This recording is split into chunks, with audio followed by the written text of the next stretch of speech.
Inside the battered suit, Urcus finds his way to a kind of appreciation, as the word-bearer's horde smashes him repeatedly into the ground. Amongst the blast of bolt guns, the kicks and the scrape of murderous daggers trying to find a way into the armored coffin of his cataphractii suit, the sergeant finds a moment of peace, of reflection.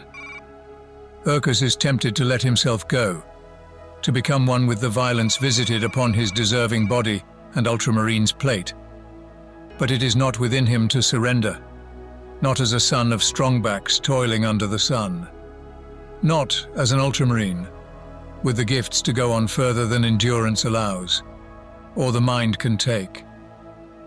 The sergeant wills himself to stand, to push not only his weary body up from the floor, but also the weight of his monstrous suit and the mound of armored foes in which he is buried. The skewering point of a power blade twisting between plates is nothing to him. The word-bearer's fist slamming into the side of his crumpled helm is nothing to him. The dagger sawing at the seals of his throat is nothing to him. Orestrian Urcus rises. He forces the creaking cataphractii suit around, throwing the word-bearer's clawing, stabbing and shooting into his back with it. One falls, knocked into a charging foe, while the remaining two soak up blasts from bolt guns aimed at the spinning sergeant. As word-bearers fall away and others in turn climb on to subdue him, Urcus heaves himself at the walls of the narrow tunnel. Charging his muscular frame and mauled plate into the rough rock, Urcus smashes word-bearers into mangled corpses.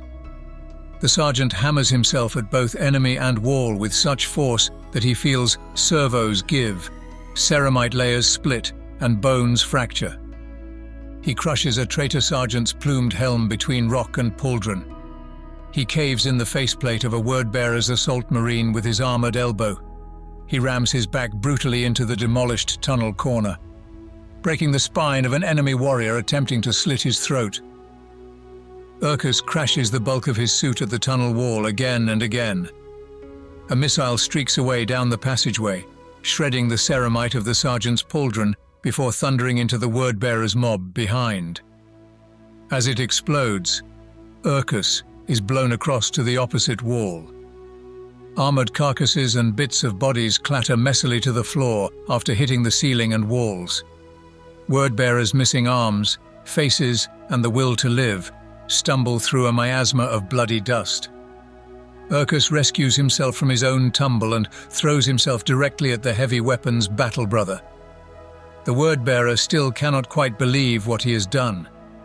At first, he tries to reload the launcher, but as Urcus's furious steps take him ever closer, the Space Marine abandons the heavy weapon and reaches for a bolt pistol. 2 wild rounds is all Urcus gives him time for. 2 rounds that spark harmlessly off the sergeant's redoubtable plate. Urcus plunges his right-hand lightning claw into the word-bearer's chest. The traitor grunts with agony and disbelief. Like a pugilist, Urcus pulls back with the right to bring in the left, tearing the crackling blades of the gauntlet out of the word-bearer's punctured chest as he slams another set of skewering claws in. The traitor is all but dead as Urcus rips the second claw out from his shattering chest plate. Bringing the right gauntlet back in, Urcus hammers the searing blades of his lightning claw straight into the word-bearer's helm. With helm and skull split asunder, Urcus can see the gory shock and surprise on his enemy's face. Withdrawing the claw, he allows the butchered warrior to fall. Urcus to command, he voxes. My column ran into a delay. What kind of delay? The indefinite kind.